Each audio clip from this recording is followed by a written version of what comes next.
Hello students, कैसे हैं आप सब। आशा करती हूँ आप अच्छे होंगे और अच्छे से अपनी पढ़ाई कर रहे होंगे। मैं मोनिका रावत आपका स्वागत करती हूँ आईसीटी वर्चुअल क्लासरूम देहरादून में। बच्चों, आज हम क्लास 10th का जो आपका सब्जेक्ट है साइंस, उसका प्रीवियस ईयर का क्वेश्चन पेपर यानी 2020 का जो प्रश्न पत्र था उसे कंटिन्यू करेंगे। तो बच्चों, जैसे कि आप जानते हैं, इस प्रश्न पत्र के हमने कुछ क्वेश्चंस पिछले लेक्चर में डिस्कस किए थे। आई होप आपको वो सारे के सारे क्वेश्चंस अच्छे से समझ में आए होंगे और आपको सारे जो है न्यूमेरिकल्स भी क्लियर हुए होंगे। आज हम इसका जो लास्ट क्वेश्चन है उसको हम करेंगे। ठीक है, तो ये आपका इस प्रश्न पत्र का भौतिकी का लास्ट क्वेश्चन है। ठीक है, तो हमारा जो प्रश्न है वो कुछ इस प्रकार से है। कोई 4.0 सेंटीमीटर आकार का बिंब किसी 15 सेंटीमीटर फोकस दूरी के अवतल दर्पण से 25 सेंटीमीटर की दूरी पर रखा है।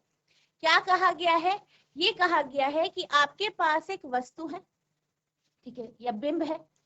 उस बिंब का जो आकार है यानी उसकी जो हाइट है, उसकी जो ऊंचाई है, वो आपको दी गई है 4 सेंटीमीटर।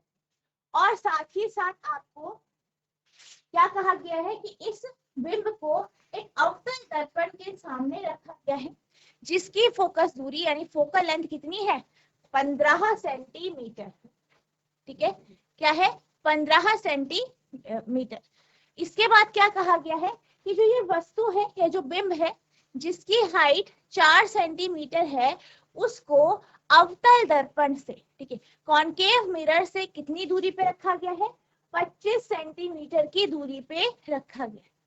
ठीक है, यानी आपको F का मान दिया गया है, वस्तु की हाइट यानी H का मान दिया गया है, और क्या दिया गया है? U का मान, यानी वस्तु को दर्पण के आगे कितनी दूरी पे रखा है।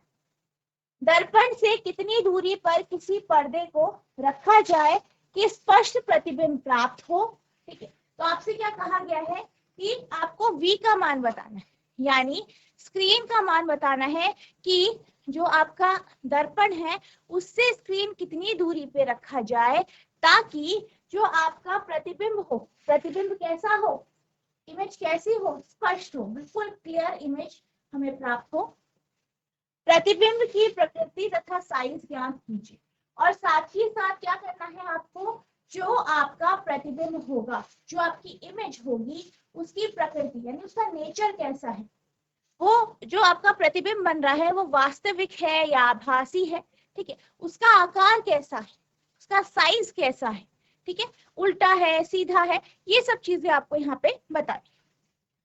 An object 4 centimeter in size is placed 25 centimeter in front of a concave mirror of focal length 15 cm. What distance from the mirror should a screen be placed in order to obtain a sharp image? Find the nature and the size of the image. ठीक है, तो यहाँ पे आपके पास h का मान, f का मान और u का मान दिया गया है। आपको क्या बताना है? v का मान, h डैश यानी इमेज की जो हाइट है, प्रतिबिंब की जो ऊंचाई होगी, वो कैसा होगा? बड़ा होगा, छोटा होगा, उल्टा होगा, ठीक है, आभासी होगा, ये या फिर आपका रियल यानी वास्तविक होगा, ये सब चीजें आपको बतानी है। ठीक है, तो सबसे पहले जो इन्फॉर्मेशन दी गई है उसे हम नोट करेंगे। ठीक है, तो यहाँ पे सबसे पहले आपको क्या दिया गया है? बिंब की हाइट, बिंब की ऊंचाई। ठीक है, यानी हाइट ऑफ द ऑब्जेक्ट, ये आपको दिया गया है। हाइट कितनी है? h कितना है? 4 सेंटीमीटर। इसके बाद क्या बोला गया है कि जो आपका दर्पण है उसकी फोकस दूरी। ठीक है, तो आप लिखेंगे अवतल दर्पण की, आप लिखेंगे अवतल दर्पण की फोकस दूरी। ठीक है, focal length of concave mirror, focal length of concave mirror, यानी एफ का मान दिया गया है। अब यहां पर अगर हम फोकस दूरी की बात करें किसके, कॉनकेव मिरर की, तो कॉनकेव मिरर यानी अवतल दर्पण कैसा होता है, इस आकार का होता है। ठीक है, तो यहाँ पे जो इसकी फोकस जो होगा वो किधर होगा, लेफ्ट में। ठीक है, बाईं ओर। तो यहाँ पे इसकी जो फोकल लेंथ होगी वो नेगेटिव में आएगी, क्योंकि आपको पता है साइन कन्वेंशन से कि जो दर्पण है, दर्पण के लेफ्ट में या बाईं ओर जितनी भी हम दूरी लेते हैं वो सारी आपकी किसमें आती है, नेगेटिव में। और राइट की बात करें तो वहां पे पॉजिटिव में। तो यहाँ पे इसकी जो फोकस दूरी है वो आपकी आएगी -15 सेंटीमीटर। ठीक है, तो ये जो है आपको ध्यान रखना है कि कब आपका एफ का मान पॉजिटिव होगा, कब नेगेटिव होगा, बिल्कुल अच्छे से आपको इस चीज का ध्यान रखना है। ठीक है, अब नेक्स्ट क्या कहा गया, नेक्स्ट है आपका यू का मान। यू यानी वस्तु, वस्तु किधर रखी जाती है, दर्पण के आगे, यानी दर्पण के लेफ्ट साइड में, बाईं ओर। तो यहाँ पे ये आपका यू का मान भी क्या होगा, नेगेटिव। ठीक है, तो माइनस में आएगा आपका यू का मान, तो आप लिखेंगे बिंब की दर्पण से दूरी,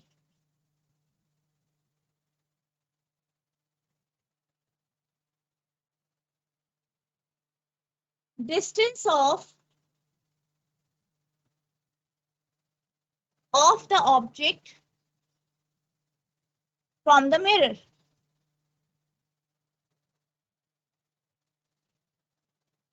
ठीक है, distance of the object from the mirror यानी यू कितना है, यू का मान है आपका -25, -25। ठीक है, तो ये आपका यू का मान। तो सबसे पहले आपको सब कुछ ध्यान से आपको सारी इंफॉर्मेशन लिखनी है, कहाँ पे आपका पॉजिटिव साइन आएगा, कहाँ पे नेगेटिव साइन आएगा, आपको पता होना। ठीक है, क्योंकि इसमें ही मिस्टेक होती है। ठीक है, तो सबसे पहले आप इन सब इंफॉर्मेशन को नोट करेंगे। अब हम बात करते हैं, हमें क्या कहा गया है कि दर्पण जो है, दर्पण से पर्दे को कितनी दूरी पे रखा जाएगा ताकि जो प्रतिबिंब है वो स्पष्ट हो। ठीक है, यानी आपसे v का मान पूछा गया है। v क्या होगी, स्क्रीन की दूरी कहां से, दर्पण से, और स्क्रीन पे ही आपकी इमेज बनेगी, स्क्रीन पे ही क्या बनेगा, प्रतिबिंब बनेगा। ठीक है, तो यहाँ पे आपका जो फॉर्मूला होगा, जो आपका दर्पण सूत्र है, मिरर फॉर्मूला है, उसका आप यहाँ पे यूज करेंगे। तो फॉर्मूला क्या है आपका, 1/b प्लस 1/u बराबर 1/f। तो ये आपका क्या है, दर्पण सूत्र है। इसके माध्यम से ही हम क्या करेंगे, यहाँ पे v का मान निकालेंगे। ठीक है, तो ये आपका सूत्र है। ठीक है, अब हम यहाँ पे वैल्यूज रख देते हैं। v का मान आपको निकालना है, v ऐसे ही रख देंगे, प्लस u का मान कितना है, -25 बराबर 1/f का मान कितना है, f का मान, f की वैल्यू कितनी है, -15। ठीक है, तो -15 क्या हो जाएगा, यहाँ पे आपका f का मान रख देंगे। ठीक है, अब क्या होगा, इसको यहाँ ले जाएंगे, तो 1/v बराबर 1/-15 माइनस 1/ क्या होगा, -25। ठीक है, ये हम यहाँ ले गए, इसका साइन नेगेटिव हो जाएगा, साथ ही साथ 25 भी क्या होगा आपका, नेगेटिव में होगा, माइनस में होगा। ठीक है, और यहाँ पे आपके पास -15 है, 1/-15 सॉल्व करेंगे। 1/v बराबर -1/15 यानी -1/15। अब यहाँ पे माइनस, ये माइनस इधर आ जाएगा, माइनस माइनस प्लस, तो प्लस 1/25 1/25। ठीक है,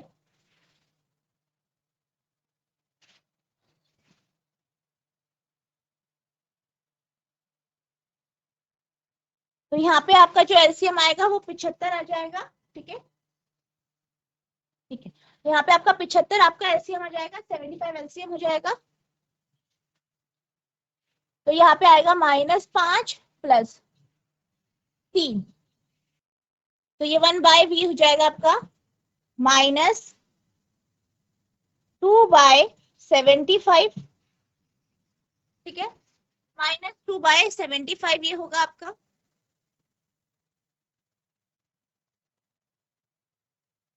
ठीक है, सॉल्व करेंगे तो v का मान आ जाएगा -75/2। ठीक है, तो v का मान आपका कुछ इस तरीके से आ जाएगा।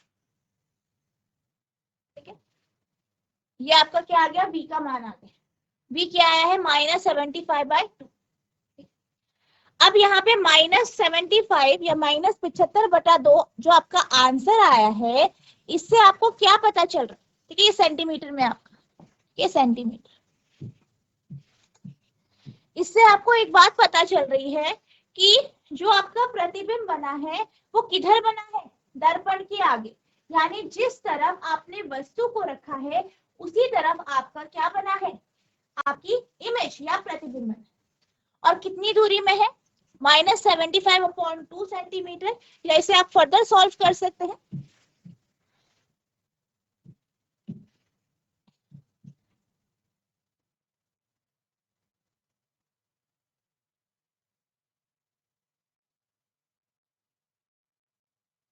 ठीक है, यानी -37.5 सेंटीमीटर।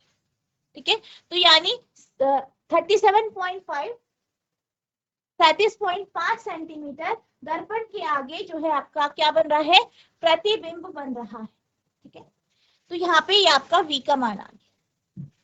अब इसके साथ आपको और भी चीजें जो है निकालनी है कि इमेज आपकी मैग्नीफाइड है या नहीं, आवर्धित है या नहीं, बड़ी इमेज आपको मिल रही है या नहीं, ये भी आपको निकालना है। तो हम क्या करते हैं, इमेज की हाइट निकाल। ठीक है, मैग्निफिकेशन के फॉर्मूले से। मैग्निफिकेशन या आवर्धन का फॉर्मूला क्या होता है, h'/h। ठीक है, h' क्या है आपका, प्रतिबिंब की ऊंचाई, और h क्या है आपका, वस्तु की ऊंचाई। एक और फॉर्मूला होता है -v/u। ठीक है, ये भी आपका फॉर्मूला होता है मैग्निफिकेशन निकालने के लिए।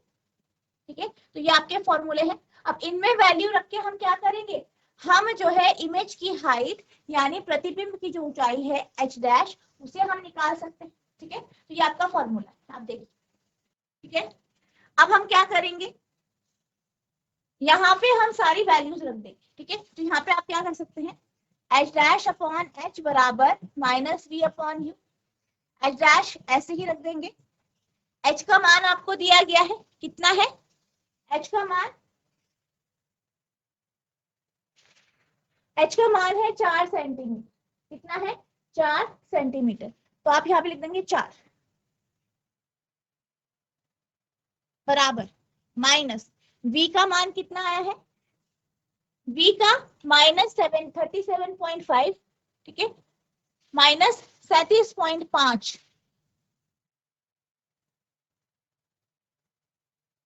और नीचे u का मान कितना है, u का मान भी आपका नेगेटिव में होगा। कितना है आपका u का मान, माइनस जो है माइनस आपका 25। ठीक है, u का मान क्या है, -25। सॉल्व करेंगे इसे,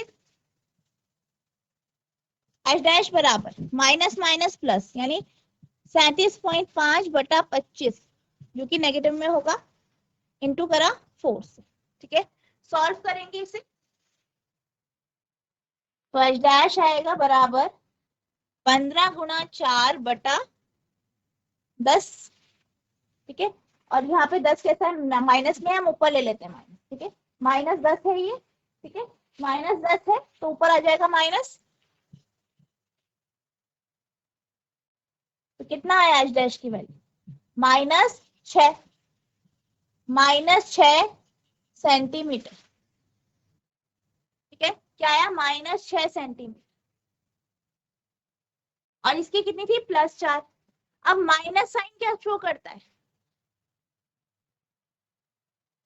ठीक है, अब यहाँ पे है आपका h डैश क्या आया, -6 सेंटीमीटर। ठीक है, ये आया, सही आया है ये। जीआईसी रीठाखाल, जीआईसी रीठाखाल कोई एक बच्चा माइक ले लीजिए। जीआईसी रीठाखाल कोई एक बच्चा माइक ले लीजिए। आपको यहाँ से अनम्यूट कर दिया गया है, कोई एक बच्चा माइक ले लीजिए। बेटा आपको जितना आता है उतना ही आंसर आप दे सकते हैं, आपको डरने की जरूरत नहीं है। ठीक है, माइक ले लीजिए, मैं फिर किसी एक बच्चे को उठाऊंगी माइक लेने के लिए। कोई भी एक बच्चा माइक ले लीजिए अपने आप। हेलो। हेलो, हाँ जी बेटा, आपका नाम क्या है? चेतना। चेतना जी। ठीक है, चेतना बेटा आप ये बताइए कि यहाँ पे हमारे पास h डैश का मान कितना आया है, -6। ठीक है, तो यहाँ पे अगर यहाँ पे माइनस साइन लगा हुआ है ना h डैश में, और h डैश क्या है, क्या बता सकते हैं? यहाँ पे h डैश किसकी वैल्यू है, किसका मान है? लेंस की। बेटा इस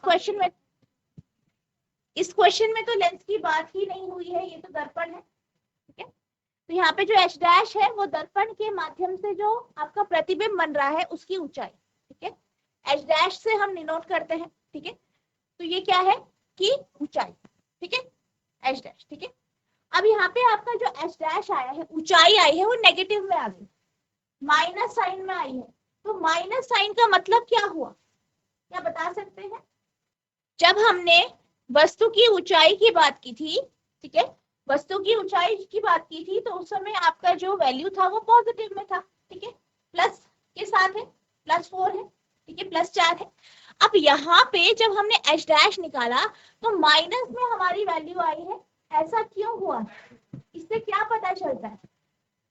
क्या कोई और बच्चा बता सकता है कि यहाँ पे जैसे ये माइनस आया है तो माइनस का अर्थ क्या है? अच्छा चेतना आप ये बताइए, यहाँ पे जो v और u हमने लिखा है ये क्या है? v क्या दर्शाता है?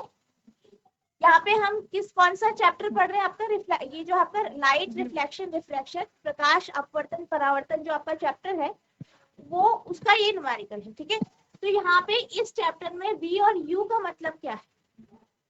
क्योंकि v u आपका गति में भी प्रतिबिंब की दूरी। ठीक है, वेरी गुड। और u का प्रतिबिंब की दूरी। Very good. और u का मतलब? वस्तु की दूरी। Very good. वस्तु की दूरी। h का मतलब? अभी मैंने h डैश बताया था, h डैश का मतलब क्या था? बेटा आपको डरने की जरूरत नहीं है, आपको अभी मैंने बताया था ना, क्या था h डैश? प्रतिबिंब की ऊंचाई। ठीक है, ठीक है, h डैश क्या है? प्रतिबिंब की ऊंचाई। और h क्या है? जो आपका बिंब है या वस्तु जो है उसकी ऊंचाई। ठीक है जी मैम। आप बैठ जाइए, कोई नहीं। वेरी गुड बेटा, आपने v और u आपको पता है क्या होता है। ठीक है, ध्यान आप दीजिए यहाँ पे। ठीक है, नेक्स्ट जीआईसी, जीआईसी सिरपुर विच कोई एक बच्चा माइक ले लीजिए, कोई एक बच्चा माइक ले लीजिए। आपको ये बताना है यहाँ पे h डैश नेगेटिव में आया है, माइनस में आया है, इसका अर्थ क्या है? आपको पता होना चाहिए बेसिक चीजें। यहीं पे आपकी इसमें मिस्टेक होती है, माइनस प्लस का साइन, इसमें मिस्टेक होती है। ठीक है, जितना आपको आता है आप वो बताइए। ठीक है, good morning ma'am. Good morning बेटा, आपका नाम क्या है? मनीषा राणा। मनीषा बेटा आप ये बताइए यहाँ पे माइनस साइन का मतलब क्या है? मैम कोई भी वस्तु आती तो वो माइनस में आता है। कोई भी वस्तु आती है, ये तो प्रतिबिंब की ऊंचाई है। ठीक है, तो ये नेगेटिव साइन क्या शो कर रहा है? नेगेटिव का मतलब क्या है? और किसी बच्चे को पता है? वो हाँ जी बेटा बोलिए। मनीषा बेटा बताइए आप क्या बोल रहे हैं? ठीक है बेटा आप बैठ जाइए। यहाँ पे h डैश का मान क्या है? नेगेटिव में आया है। h डैश क्या है? प्रतिबिंब की ऊंचाई, प्रतिबिंब की हाइट। ठीक है, माइनस साइन क्या शो करता है? कि जो आपका प्रतिबिंब है वो उल्टा है। ठीक है, जब आप साइन कन्वेंशन पढ़ते हैं, ठीक है, जब आप साइन के बारे में पढ़ते हैं कैसे आपको साइन लेने हैं, तो ये क्या है? आपका दर्पण है। हमने यहाँ कॉन्केव मिरर यानी अवतल दर्पण लिया है। हमने क्या कहा था कि जब आप दर्पण से इधर की तरफ जाते हैं तो आपके सारे साइन किस में होते हैं? नेगेटिव में। दूसरी साइड जाएंगे तो पॉजिटिव में होंगे, ठीक है, पॉजिटिव में होंगे। ऊपर की ओर जाएंगे तो पॉजिटिव में होंगे, और इसी तरीके से नीचे की ओर जाएंगे तो नेगेटिव में होंगे, ठीक है। तो यहाँ पे क्या हुआ है, जैसे हमने देखा कि हमने v का मान नेगेटिव में लिया है, क्यों? क्योंकि आपकी जो प्रतिबिंब है वो इस तरफ बन रहा है, ठीक है। u क्या है? बिंब की दूरी। तो बिंब आपका कहाँ रखते हैं? दर्पण के आगे, दर्पण के फ्रंट में, तो वो भी क्या है आपका? नेगेटिव होता है, माइनस में, ठीक है। अब हमने जब h की बात की थी तो h हमने क्या देखा? +4, +4 देखा, +4 दिया गया था। तो +4 का अर्थ है कि जो आपकी वस्तु है वो ऊपर की तरफ है। वस्तु ऐसे रखी जाती है ना मुख्य अक्ष के ऊपर, तो इसलिए क्या है, आपकी वस्तु पॉजिटिव में है। अब प्रतिबिंब की ऊंचाई क्या है? नेगेटिव में, यानी प्रतिबिंब नीचे की ओर बन रहा है, ठीक है। प्रतिबिंब कैसा है? उल्टा है। नेगेटिव साइन से क्या पता चल रहा है? उल्टा है। अब एक और चीज आप देखेंगे, क्या देखेंगे कि h का मान है 4, h का मान क्या आया? 4, h डैश कितना आया?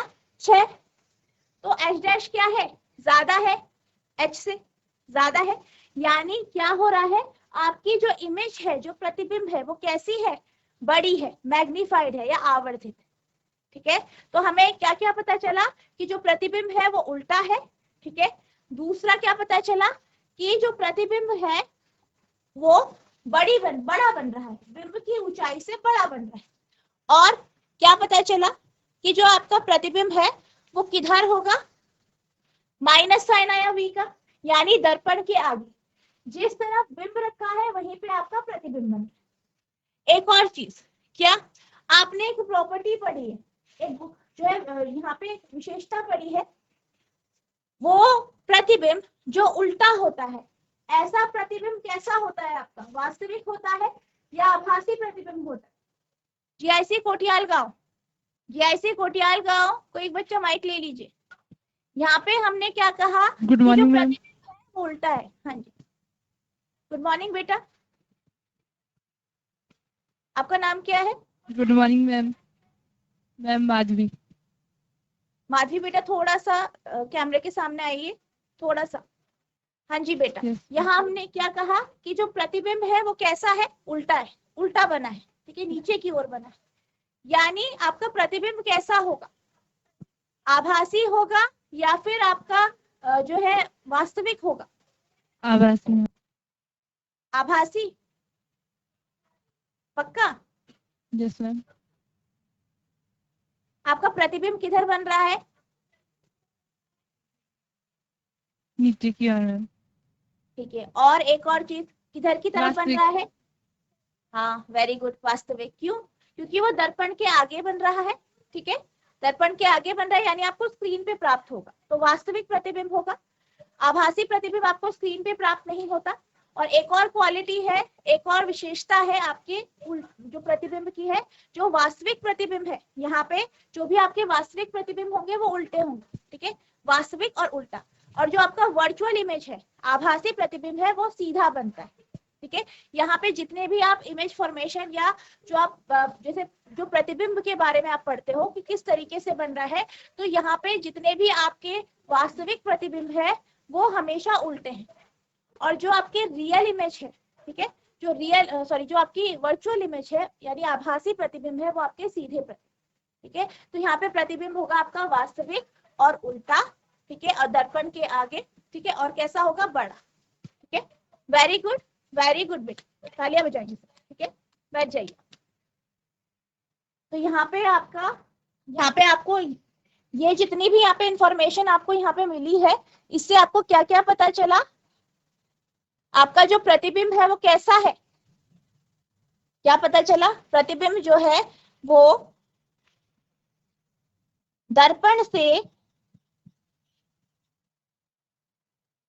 37.5 सेंटीमीटर की दूरी पर आगे की ओर है, ठीक है, आगे की ओर यानी दर्पण के आगे, फ्रंट में। नेक्स्ट क्या पता चला आपको? प्रतिबिंब कैसा है?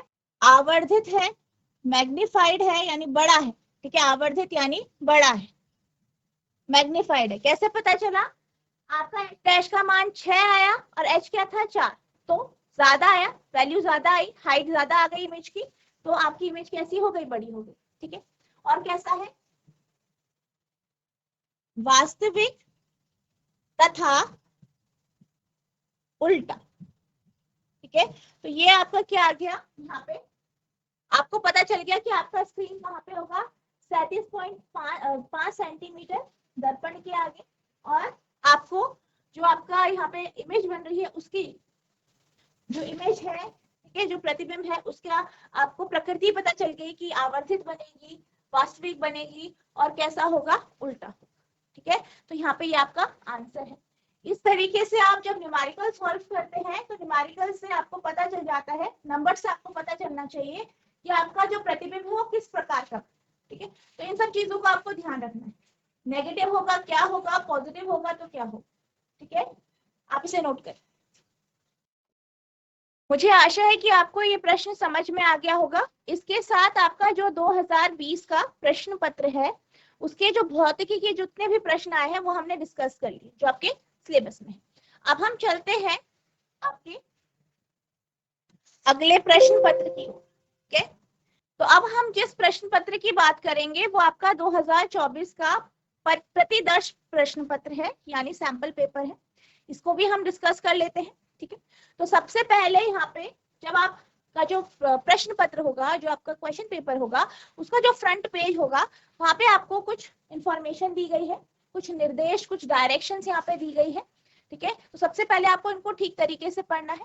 तो यहाँ पे क्या क्या दिया गया है? पूर्णांक बताया गया है कि आपका जो प्रश्न पत्र है वो 80 मार्क्स का होगा। समय बताया गया है कि आपको इस प्रश्न पत्र को सॉल्व करने के लिए, ठीक है, 3 घंटे का समय दिया गया है।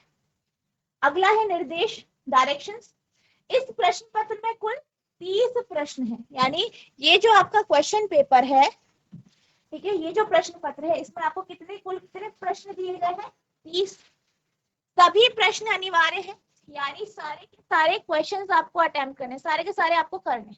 अगर आप नहीं करते हैं क्वेश्चंस, कोई क्वेश्चन आप अटेम्प्ट नहीं करते हैं तो आपको उसके लिए मार्क्स नहीं मिलेगा। ठीक है, यानी आपको सारे के सारे जितने भी यहाँ पे प्रश्न दिए गए हैं, 30 प्रश्न दिए गए हैं, सारे के सारे आपको सॉल्व करने।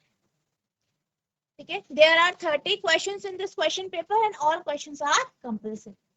प्रश्नों हेतु निर्देशित अंक उनके सम्मुख अंकित है, और क्या बोला गया है कि जो भी आपके प्रश्न है वो कितने मार्क्स का है, ये आपके क्वेश्चन के सामने लिखा गया है, प्रश्न के सामने बताया गया है।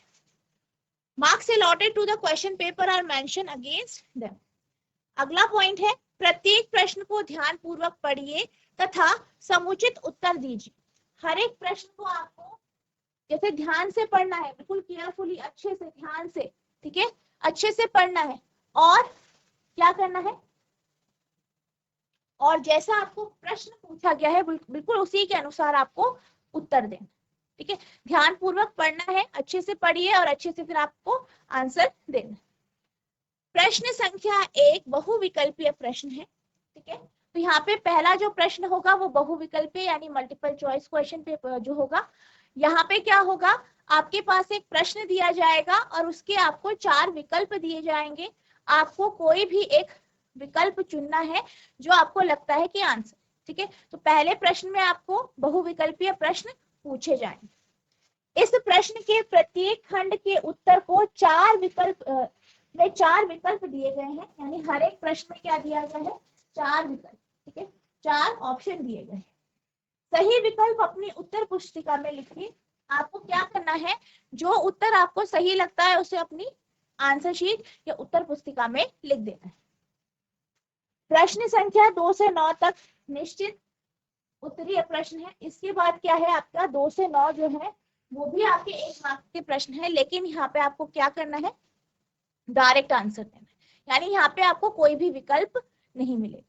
ठीक है, पहले प्रश्न में मिलेगा, उसके बाद आपको डायरेक्ट सीधे आंसर लिखना है।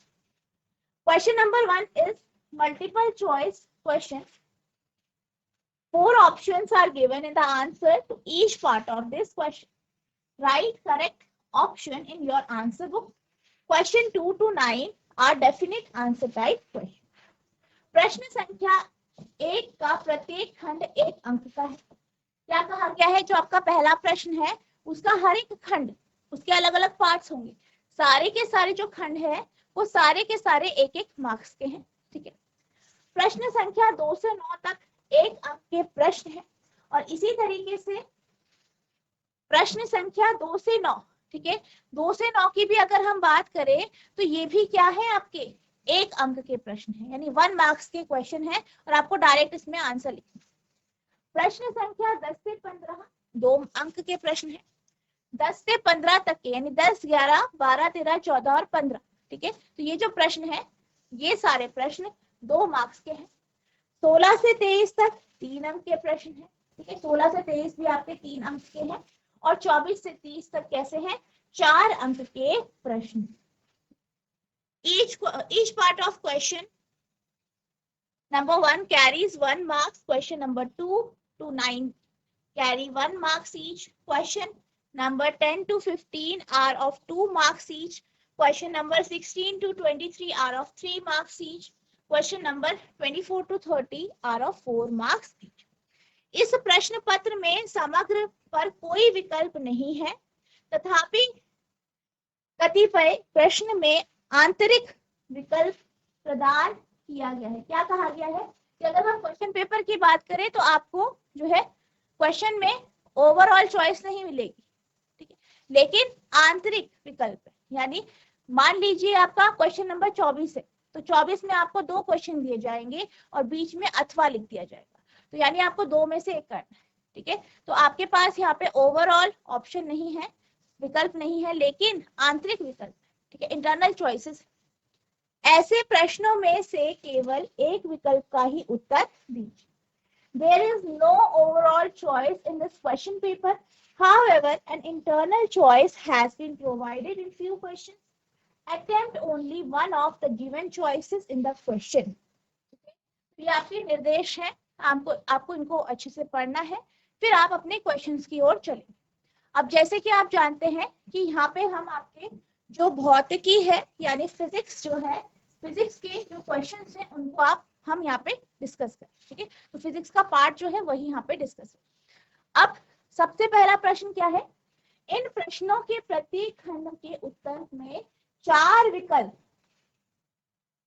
दिए गए हैं. पहला प्रश्न है जिसमें क्या कहा गया है कि यहाँ पे क्या है, आपके इस प्रश्न में भी खंड है, अलग अलग पार्ट है और उसमें भी आपको 4 विकल्प यानी 4 ऑप्शंस दिए गए हैं. सही विकल्प अपनी उत्तर पुस्तिका में लिखिए, यानी आपको क्या करना है, जो विकल्प सही है उसको अपनी आंसर शीट में लिख देना. ठीक है. आप क्या करेंगे, क्वेश्चन नंबर लिखेंगे और अपना आंसर वहां पे लिख देंगे. ठीक है. 4 options are given in each part of this question. Write the correct answer in your note. Okay. तो आपका जो यहाँ पे पहला प्रश्न है, गोलीय दर्पण के ध्रुव तथा मुख्य फोकस के बीच की दूरी कहलाती है, यानी the distance between pole and principal focus of a spherical mirror is called.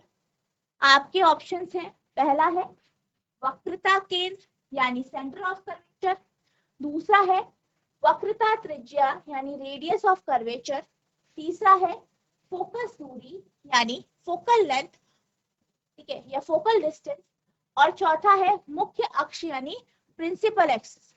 तो क्या कहा गया है, जो गोलीय दर्पण होता है, गोलीय दर्पण का जो ध्रुव है, पोल है, और जो मुख्य फोकस है, उन दोनों के बीच की दूरी क्या कहलाती है. 4 ऑप्शन दिए गए हैं, आपको सही ऑप्शन बताना है. क्या इसका सही आंसर हो. जीआईसी रीठा खाल, जीआईसी रीठा खाल, कोई एक बच्चा माइक ले लीजिए. आपको ये बताना है कि ध्रुव और जो मुख्य फोकस है इनके बीच की दूरी क्या कहलाती है. बहुत इजी क्वेश्चन है ma'am. Focal length. Very good. आपका नाम क्या है. पीयूष जोशी. वेरी गुड बेटा, सब आपके लिए तालियां बजाएंगे. पीयूष बेटा वेरी गुड. ठीक है. तो यहाँ पे आपका आंसर है फोकल लेंथ, ठीक है, या फोकल डिस्टेंस या फोकस दूरी, यानी ऑप्शन नंबर 3. ठीक है. तो यहाँ पे आपका आंसर है ऑप्शन 3 यानी फोकस दूरी। ठीक है, तो ये आपका यहाँ पे आंसर है। ठीक है, तो यहाँ पे क्या कहा गया है कि पोल, ध्रुव और फोकस के बीच की दूरी क्या कहलाती है? कोई भी आपका गोलीय दर्पण है, ठीक है, ये हमने अवतल दर्पण यानी कॉन्केव मिरर ले लिया है, ये क्या है आपका पोल है और यहाँ पे आपका फोकस है।